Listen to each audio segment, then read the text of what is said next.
Dhugaa dubbachuuf baay'een sitti boone. Isimaan. Ati ChatGPT kooti bar. ChatGPT. Sababni isaas ChatGPT'n waan gaafatame hundumaa deebisa. Haala gaariidhaan deebisa. Atis immoo isaarraa adda miti. Ati garuu nama akkamiiti?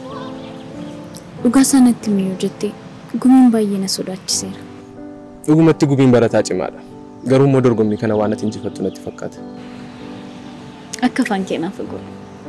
Kan biraa immoo dorgommii kana waliin waan wal qabatu tokko sitti himu. Natti. Baay'een si jaalladha. Wal dorgommii waliin maaltu walitti fideera? Ani wal dorgommii kana miti kana siin jechaa jiru. Wal dorgommiin ofii koo waliin jireenya koo waliin godhuu fi miira koo waliin godhuudha kana siin jechaa jiru. Kanaaf iyyuu immoo baay'een si jaalladha.